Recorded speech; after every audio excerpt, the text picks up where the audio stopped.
Sure. Thank you so much. Hey everybody. It's great to see like some familiar faces. Yeah, I'm Francesco. I'm from ConsenSys, and yeah, I'm passionate about layer 2. And every time I'm starting a talk on rollups, I'm always speaking about the blockchain trilemma. And yeah, probably you know guys what's that about, but I think we will debrief a little bit. Let's start with you, Ed. Quickly introduce yourself. Hi, I'm Ed Felten. I am co-founder and chief scientist at Offchain Labs. We're the developers of Arbitrum. And I got into this space basically because of scalability. I got excited about what smart contracts could do, but also recognized that we needed to scale the capacity up a lot in order to have any shot at really living out that potential. And hello, I'm Nicolas Liochon. So I started in blockchain because I was contacted by ConsenSys, and it was very difficult for me to understand what was a blockchain. But I thought, okay, it seems strange, so at ConsenSys maybe I will learn what it is. It was a little bit more than 6 years ago. I created there the R&D team, research oriented around Ethereum 2, as it was called back then, around proof of stake and scalability. The team got bigger. We thought in 2019 that rollups was a good solution for scalability, and it led to the creation of Linea, which is the rollup by ConsenSys, the ZK event by ConsenSys, that I now lead. Sounds good. Let's start with like another side of the question, like what are the misconceptions around like layer 2s or rollups today that you wish people will not answer anymore after what 3 years we're trying to educate the ecosystem? Let's see. Well, I think one misconception is that all layer 2s are basically the same. I think there's some really significant differences between them that really matter for both for user experience and for security. I also think people have, and without geeking out too much over the details, I think there's some misconceptions about how rollups work that that often lead people to misunderstand what they're capable of doing. So we spend a fair amount of time sort of educating people to try to get folks to understand sort of what a state-of-the-art rollup looks like and sort of what kind of advantages it can provide. Yeah, to this I will add one misconception is that rollups are not there yet, but okay, it's half finished and it will take 10 years to finish it. I think it's false. And the second one is to think that it's not going to change as well in the future. I think there are many things that can be improved in rollups today, and I think a big challenge for all people implementing rollups will be to manage all the new things that will be happening in the next 10 years. Yeah, this is a good point. I also want to state, for example, when people say, hey, I don't know, like Polygon proof of stake, sidechain is rollups, like there are different type of rollups, one meant for privacy, one meant for scalability. I think this is something like super, yeah, beginner kind of things, but at the beginning I was not even understanding. I was always assuming that all rollups are all for scalability, and that was really cool.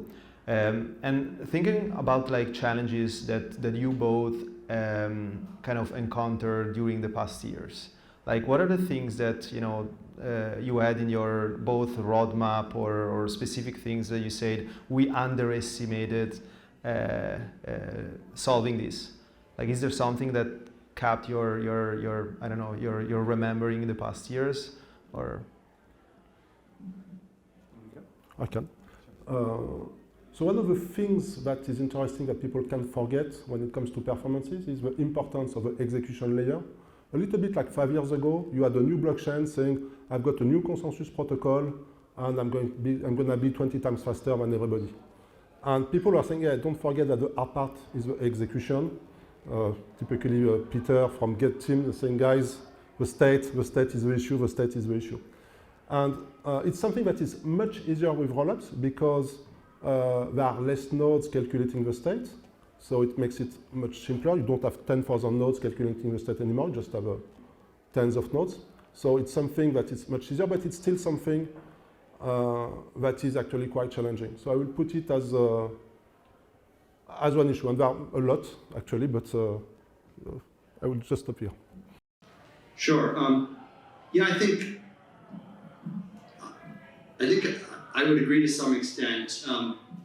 People tend to, when they think about, say, how a particular rollup works, they tend to focus on the what you might call the consensus or proving part of it, and that's really important. Having a working prover is really necessary, but there are a lot of other parts as well that are needed, and I was surprised along the way, for example, at how much effort we ended up putting into the sequencing function of the chain.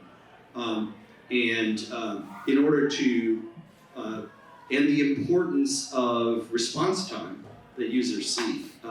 We knew that users would appreciate having a low response time, less than 1 second, but we didn't understand how valuable that would be to people. And as a result, we ended up thinking differently about how we design parts of the system to really focus on latency as one of the most important considerations. I think that's important. I also think the importance of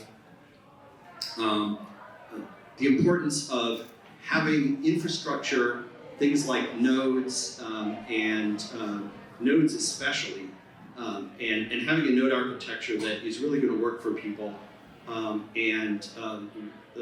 that is where the nodes are easy to run on the real internet.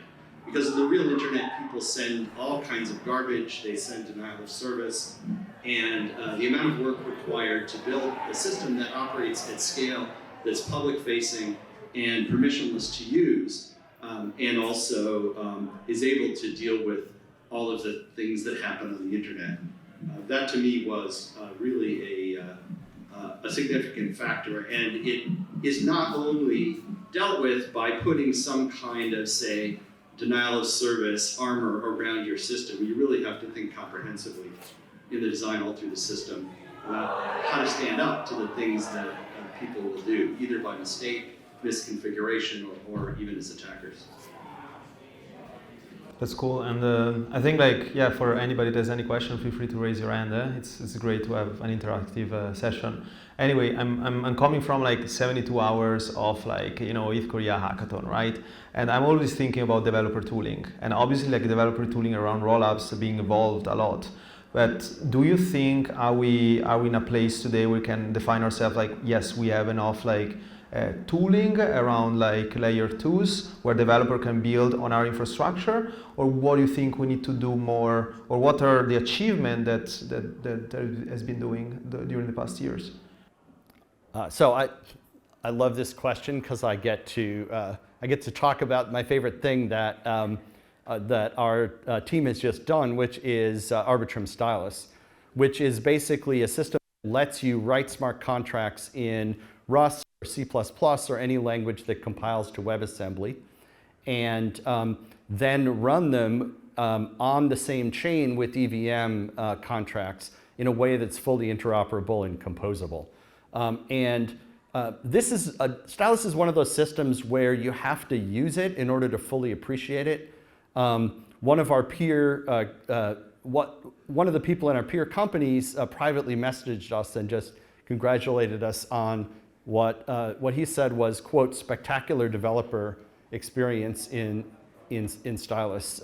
I really think this is a huge change and a big step forward to be able to unify the EVM Solidity Viper development community with the ability to use Rust, C++, and WASM without needing to choose between two separate worlds, one of each.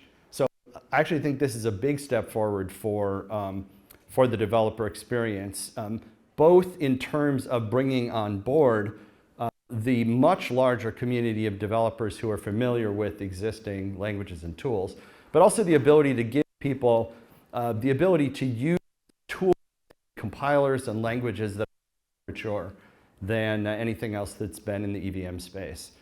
So I think this is actually a big step, and it's something that I hope others will be emulating. Yeah. And our approach is basically to be fully EVM compatible, so we have all the same tools as what exists on the layer 1, the IDs. Yeah. So we are a ZKVM, so basically we work at the bytecode level. If it works on the layer 1, it will work on Linea. That's the main idea. It means that all the tools that we have today works on Linea, like Truffle, whatever exists, it will work. It means as well that all the limitations that they have, you will have them as well. We're not going to say that the ecosystem is absolutely perfect in terms of tooling. There's a lot of work to be done. I will include in the tooling as well everything that is related to account abstraction, things that are very difficult to do on the layer 1. I mean, account abstraction is very expensive because it's gas consuming. It means, for example, that for the user, if they want to have some recovery solution, it's complicated. Some delegation, it's complicated or expensive. So all of this becomes available thanks to the layer 2. And I think that the fact that the gas price become much less of an issue in the layer 2 opens a lot of options for better tooling, better security, and you don't have to optimize like crazy to save 5 gas on your contract, creating 5 security issues by doing so. So all this should be much better, I mean, is actually much better on the layer 2. And for example, what we see on Linea is on average, the transaction cost on the layer 1 is 100,000 gas. And on Linea, on our testnet, it was 200,000. So people were actually using much more complicated things, including account abstraction. And we're at 125 today. And I see it progressing on the mainnet. So we see that people are doing things more and more complex because it's less and less expensive to do so. We have a question there. I think it's great. I think it's a good discussion, good technical discussion. Okay, sorry about that. I had a question regarding the style of what you just mentioned, where you can compile any language to run on ETH, basically. And I was wondering how this works, because many languages, they're designed for like parallel computing or whatever, so they're not like originally designed to be run in like EVM transactions. So I'm interested, is it like a special dialect of these languages that, or how, for example, would I access like some blockchain-specific opcodes, like Sure. and stuff like that? Yeah, let me describe how this works in Rust. You write in regular Rust code and use the regular Rust compiler. If you're familiar with the Rust toolchain, you use Cargo to build and to deploy and so on. This is one of the things our team is really taking care with to make sure that these things work. There are what look like library calls. You could think of them as being kind of like system calls to access all of the EVM affordances, the things that you would write in Solidity, block.something or message.something, the ability to make calls to other contracts, to emit events. All of this is nicely integrated. So for example, you can write a Solidity event in Solidity and wrap a special Rust macro around it, and it will generate code in Rust, a Rust type that is equivalent, and you just build one of those and call EVM : log, pass that thing in, and you've emitted an event. So it's really taking care to make it integrate very smoothly with the Solidity and EVM world, not to feel like a separate silo. Now there is gas accounting. There has to be gas accounting, right? Because the execution is so much more efficient, probably 10 to 15x more efficient. And that's partly because running in a WASM engine is more efficient than running in EVM. WASM is a more efficient way of expressing programs in EVM, and WASM execution engines have had are a lot more mature and have had more engineering effort, so they run more efficiently than EVM ones. And the Rust compiler does a much better job of optimizing your code than the Solidity compiler does, and all those add up to about a 10 to 15x reduction in gas. So you really should try it. Or just look at the docs. Honestly, if you look at the SDK quick start, it gives you a lot of information about how all this works. But the goal is to make it feel as natural in the sense of interacting with the EVM environment as if you were in Solidity, but with the ability to just write code in Rust, you can include libraries, and you can do most of what you hope you could do. There are limitations of contract size, there's limitations of gas, and so on, which have to exist in any blockchain system, but they're really much more forgiving than on Solidity.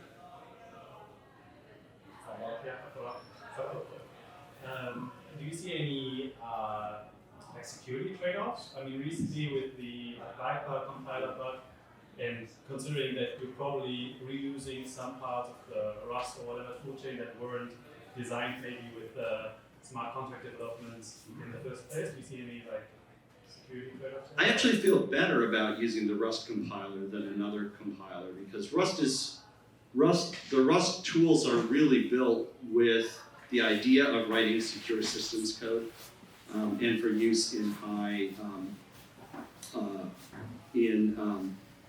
in security critical applications. The WASM virtual machine that is the core execution engine also was built for the purpose of running untrusted code together inside the same execution engine. So these are systems that were designed for very similar purposes to this and have had at least one order of magnitude more engineering effort put into building and securing them. So I would say these are more battle tested than the Solidity equivalents, and the execution model is taking advantage of the strong security that is built into both Rust and WASM. So Nicola, a quick question. So Linea will be what type 2 ZK EVM, right? What benefits can developer or users build apps compared to other ZK EVM in the space today? Yeah, so type terminology was introduced by Vitalik maybe a year ago, specifically for ZK EVM, saying you're type 4 ZK EVM, which means you can compile Solidity, but actually your microcode is totally different, and the state representation is different, so it's just it's a porting tool. And type 1 is 100% equivalent to the EVM today, including the state representation, which is how do you store data, basically. And how do you store data is hidden from the application point of view, so you can play games with this, and you become a type 2, saying, I've got a different state representation. And why do you want a different state representation? Is inside the prover. The state representation in the EVM today is done with Ketchak and Patricia Merkle tree that can be 256 deep, and it's incredibly difficult for a prover in the ZK EVM. So we do a different state representation with a different hash function and not a Patricia Merkle tree, a different function. That makes you a type 2, and it's good enough, except it has the impact of being a type 2. There are two parts in this. One is you need to implement your own state representation, as you're not doing the same one as Ethereum layer 1. And if people were playing with a function called block hash, it's not going to work anymore. And usually you should not be playing with this, but if you do, that's an issue. So the main advantage of this is, you're type 2, 99.9% of the existing Solidity code will work exactly like it is. If you need audit, all the work, people can audit it, because any audit company that is working on the layer 1 today can do it on the layer 2, because it's exactly the same things to look after. All your developers, some story. So you're good. I do expect, however, that in the future, everybody will migrate to type 1, because the Ethereum client on the layer 1 itself is going to change the state representation. They will move to something called Merkle trees. That's the current idea. Maybe it will be something different, but it will be with the same logic. That's something that is easy to prove. So it means that the debate, type 2, type 2.5, type 3, and I'm reusing Vitalik's wording there, is gonna just disappear. I think the official timeline is 1 or 2 years. Usually things are not that fast. But here, at this point, 2 years, maybe longer, let's say, everything will be type 1, which means that any layer 1 client we will be able to use it for a layer 2. At least for Linea, I don't know for others, but for Linea, clearly that will be our path. Cool. If there are any questions, feel free to shoot. But speaking about like community activation or like contribution, like how today, builders, developers, or even like user can contribute to both, Linea and the Arbitrum ecosystem. I guess there are differences or how this contribution will work. Well, one of the most important ways that people can contribute is by building applications and building tools, right? And certainly, there's a lot of work going on to try to foster that, and I think there's a very strong community. The Arbitrum Foundation, which is a separate thing from our company, does have grant programs that are designed to support those sorts of things. They've been spun up fairly recently, and so that's a fairly recent development. I'm going to say exactly the same, I think. The best way is really to use the system. You can use it immediately. What we try to do as well is to maximize the ecosystem logic and the cooperation logic. We consider that we provide a technical layer.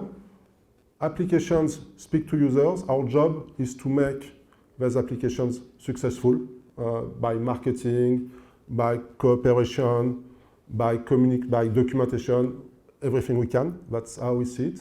And we think as well that applications should cooperate. There are many decks running, but they can compete, but there's as well some cooperation between them. And everything that goes in the direction of cooperation is good. And that's what we try to do to the maximum. Yeah, I think it makes sense leveraging also partners to build specific use case. Are there, just a side note, are there specific use cases that you see like those days that are rocking more the layer 2 deployments? Or obviously, I mean, I'm thinking about gaming, but maybe there are other stuff happening. Yeah, gaming is the obvious one that can really take advantage of scale and lower cost, and also faster response time. It's always been the case that when the capacity of some technology platform increases by an order of magnitude, there's a whole new set of applications that can come in, and we're seeing that for sure with layer 2s. You have, by many measures, an order of magnitude improvement in a lot of the metrics compared to layer 1. I think that's true across a bunch of layer 2s and also of layer 2s collectively. But there's a lot more that can be done. As you drive down cost, every time the cost drops significantly, there's a whole new set of applications that become viable. And I think we're starting to see that in gaming. I think we're crossing over the threshold where really serious gaming applications can start to come in because the cost is there and the scale is there that they can do. So I'm excited about what's going to happen in gaming, and of course gaming is especially relevant here in Korea, which in some ways is kind of the home of gaming. Trying to find something to add, I'm not sure that I will be able to. I think exactly this. Thanks. Go for it. Question. What do you think about the economic model for layer 2? Do you think it's going to revolve primarily around transaction fees, or would that play a role or other sources of revenue? Yeah, I think there will be two main sources of revenue, as you said, transaction fees being one, and MEV or transaction ordering monetization will be another one. I think that'll become significant. Those are the main drivers. And the reason I think that's the case is that those are things that exist organically, right? Transaction fees have to exist in order to pay the bills for the chain. It makes sense that that revenue is proportional to the activity. And indeed, if a chain experiences congestion, then the transaction fees go up. And so that's a natural. There you are using the fees as, just like Ethereum does, as a way of rationing the scarce resource of on-chain resources. So that fits together naturally. And also similarly, I think thoughtful and ethical monetization of MEV opportunities also will be significant. I think it's important that we not just go to the sort of Wild West model where you encourage maximum extraction from users in order to drive some revenue, but I think you can do it in a way that is ethical and friendly to users and still get a significant amount of revenue. So I think that's the other big one. Yeah, and I think a little bit the same, but I think a lot of people are expecting, say, okay, roll-ups, there will be competition, so basically nobody will make any money and they will all die or just survive, nobody knows how. And I think it's absolutely a wrong analysis. It's a consumer model, but I expect roll-ups to be sustainable with a reasonable margin on the fees. And that's, I expect, a long-term thing, not at all a short-term one. So that's gonna be a very important one. Then, depending on the promise of roll-ups is, thanks to scalability, you won't have a competition anymore for access to transactions. We'll see if it's true or not. I expect it will be. So that's a story, you know, when you're starting a business, and when you start, the price of a transaction is good. Let's say that it's 10 cents, and it's good enough for you. And then there's another business that is starting, the CryptoKitty is like, and then if you want to get your transaction inserted, you need to pay $2, and your business is not sustainable anymore. And I think it's very important for people doing rollups, and layer ones as well, because the data availability is on the layer one, that we manage this with enough anticipation so we don't get into this situation again. So to me, the rollups should be cheap transactions and cheap transactions forever. Sustainable as well, but without any crisis because of a congestion. We are not there yet. Layer 1, for example, EIP 4844 arrives in November. Today, if you try to do 100 transactions per second on any rollup, I think the price will just become crazy. EIP 4844 should help a lot. And then at the layer 1, the data sharding should be much easier to do than the plan that we had 5 years ago, which means that if we have more activity, the layer 1 should be able to manage this accelerated need. I thought you wanted to add something. Sure. Yeah, I guess I do want to add a couple things. One is that I think that rollups will be competing increasingly to try to drive down the cost of operating their technology. I think that'll be a really important factor over time. If you're in a competitive market, I think there are differentiations between different rollups that would cause people to choose one over the other based on functionality. But even if you're in the model where it's pure price competition, there's a real advantage to having a lower cost of operation, and there are differences, I think, that are important between different types of technology and also between even specific companies in the same area. So I think that will be important. As far as congestion goes, I think we will see congestion. It seems to me that it's inevitable, and the reason is that I think demand will grow faster than we can continue to scale individual chains, and that the desire for composability, the desire to be in the place where there are a lot of other applications, a lot of liquidity, a lot of activity, will continue to have some force. So there's that kind of pull, the sort of scale, the scale effects where people want to be where others are. So even if there are many chains, I think some will be bigger and busier than others. And people will choose between, do I want to be where everyone else is, or would I rather be off on the side with less ability to interoperate, more friction for users to get to me, but lower cost. So applications, I think, are going to be struggling with that. And so there still will be demand, and I think some modest amount of congestion on the busier chains going forward. eventually. I don't think we're there yet, but as demand continues to grow, I think we'll reach that point.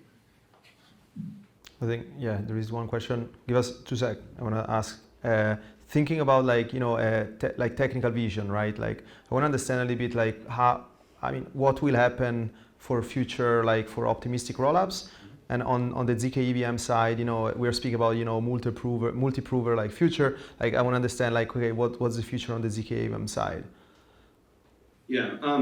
So on the optimistic side, I think one of the big advantages of optimistic systems, in addition to low cost, is the agility advantage compared, especially to ZK systems, because the core code of an optimistic rollup system is written in a regular programming language, and you don't have to use these sort of esoteric proving affordances.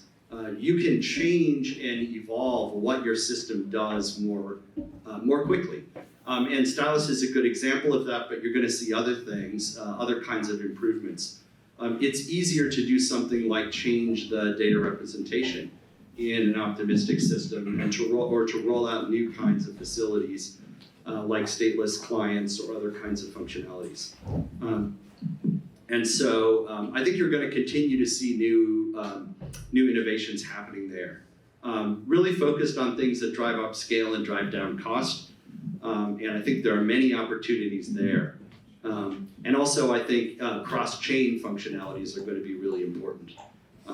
Building cross-chain functionalities that are user-friendly with good user experience, but that don't operate by just sort of erasing the actual security and reliability differences that do exist across the ecosystem. I think we would disserve users if we created a world where every chain, no matter how poorly secured or poorly run, looks sort of equal in users' view. People do care about these things, and just like in Web 2, people care who they're interacting with, which companies, which services, because there are really significant differences in quality. And I think that's going to continue to be the case. Yeah. So on the ZK rollup part, things that are happening actually for all rollups, I think, is the integration of EIP 4844, which is cutting down the cost of the data availability. What's happening as well is better performances from a prover point of view. There's new innovations basically all the time in the ZK space, and many things are becoming more and more clear. So there's a clear future there. Something that is happening as well, very related, is thanks to proof aggregation, the marginal cost of writing the data is much lower. You're gonna have a single, on the ZK rollup, you verify the proof on the layer 1, but by aggregating the proof themselves, you have a single proof for a lot of transactions on the layer 2, like thousands of transactions are verified by a single proof on the layer 1, which means that the cost of a proof, which is the difference between an optimistic rollup and a ZK rollup, kind of disappears. An interesting point as well is, okay, everybody has different technology today, which creates a centralization risk, because you can go to, you've got the ZK EVM, which lowers a little bit this risk, but if someone is faster, and if someone is just has a lot of applications, and you don't really want to leave this rollup. And I do expect that there's a future where a single rollup will be secured by multiple proof systems that will allow to validate that if there's a single issue with a single team, actually, as we rely on multiple teams, we can have still a secured system. It's a little bit the same thing as what we have today with the layer 1. On the layer 1 on Ethereum, you've got 4 client implementations. If there's a bug in one implementation, the 3 others will continue to work, and there's a lot of work at the layer 1 that is done to ensure that there's no dominant client, so you can rely on a super majority to operate. And the same thing will happen for rollups, I expect. You will have a single rollups, but provers from different people, and we'll have the same level of security because of this as what you have on the layer 1, not depending on a single implementation from a single team. That's the multi-prover approach. I was going to say something about multi-prover. I think a multi-prover approach can be helpful, but I don't think it gets you all the way to not having to worry about bugs in code. For one thing, a prover is just one component of an overall system, and bugs outside the prover could also be significant if they arose. The other thing is that experience teaches that if you have two separate implementations of a complex specification, that roughly half the bugs will be in common between the two. That means if you have two implementations, you'll be able to find about half the bugs in either one by comparing them. And you, of course, can compare them live by just running them both. But if you have two implementations, you can also use differential fuzz testing between them, which will surface a lot of the bugs that are not common bugs. So I absolutely support building multiple provers and actually running them on real historical data from these chains, because you will find bugs and be able to eliminate them. But I don't think that having multiple provers will get you to the point where you don't have to worry about bugs anymore. I still think you're going to be in a situation where you do have to worry about security bugs. And one of the issues with L2s is that, unlike with an L1, where they can do a social hard fork, if you will, if there is a fatal error in Ethereum and it could be fixed through a sort of social consensus among people running validators. But in an L2, because you're proving, you don't have the flexibility to say, well, even though that's provable or even though that's not provable, we're just all going to agree that things are different. The strength of the L2 or roll-up security model is that you don't have to rely on a kind of majority vote system. That in any of these systems, one party who's correct can win out over any number of malicious parties who are trying to undermine the correctness. But the flip side of that is that if your proving system does have a problem, or if your proving system is correct, but the specification that it's proving against has bugs, then you have the flip side of it, where the system will relentlessly try to do what its prover says it should do. So I think you're in a situation where with L2s, you're going to need to be able to react to vulnerabilities if they do occur. And so you see a lot of L2s using this construct, which the Arbitrum chains also have, of a security council, which is basically a set of people. In the case of Arbitrum, they are elected by the DAO members, a set of people who are empowered to take decisive action if there is a security emergency. And I think you're going to have that because you don't have the ability with Ethereum, where they just get all the core developers on the phone and just kind of decide. So there's still a group, I think, who is in that position. But it has to be somewhat more formalized in the case of an L2. And I think this, in some ways, can be helpful because people know who decides and what they're getting into. Yeah. I have some strong expectations. So there are actually two layers. One is the execution. So when everybody will be migrate to layer 1, to type 1 rollups, basically the client of the layer 1 will become the execution layer of the layer 2. And then you will have different proof systems. I expect the coordination of this proof system to be done by basically the Ethereum Foundation or this level, which means that if something bad happens, there will be some management there as well, a little bit in a traditional way, which is, we do have a security council as well, I think that everybody does. There's no doubt about that, and I think nobody's really comfortable with this. I doubt that you're fully comfortable. And I really hope that we'll be able to push this far, far, far away. It's going to take a few years. I think we had a question before you. Earlier you mentioned that another advantage of rollups is the faster response time. So I was wondering if, A, what exactly that means? Does that just mean the faster time to block inclusion because of the whole scalability? Or are there other factors in rollup design that allow you to improve the response time from user perspective? Sure. Yeah, let me talk about this in the context of Arbitrum, but I think it's pretty similar for other rollups as well. They're really the key attribute is the ability to get a form of finality faster than Ethereum finality, which is more than 10 minutes typically, and in fact even faster than the Ethereum block time. And by having a separate sequencer which is responding to users quickly, you can get something like this. So what you have on Arbitrum is what we often call soft finality, which means that the sequencer makes you a promise of what the transaction sequence will be. And because execution is deterministic, if that promise amounts to a promise to what the result of your transaction is. So the sequencer will make you this promise very quickly in less than 1 second. And the sequencer has the power to keep that promise, meaning that no layer 1 reorg or anything like that can prevent it from keeping that promise by giving you that eventual full finality if it wants to.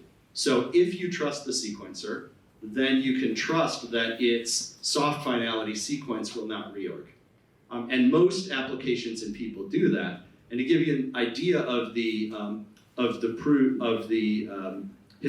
history here is over the history of mainnet Arbitrum, there have been more or less 350 million transactions. And I believe 1 or 2 transactions have been affected by these sequencer reorgs. So what we see is that the majority of applications and the majority of users just take that soft finality, which they'll get in a fraction of a second, and they rely on that. And if something were to change, it looks like a reorg.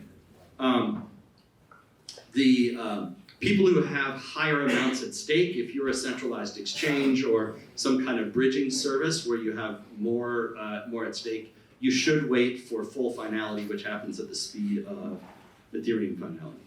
But basically, this construct of having a sequencer, one of the advantages is you can have that soft finality really fast. And it's something that a lot of rollups do. So it has been a whole debate actually in the Ethereum. So my first contributions actually in the Ethereum protocol were around pushing for fast finality during proof of stake. And I lost actually this battle. That's why you've got 10 minutes. It's actually coming back.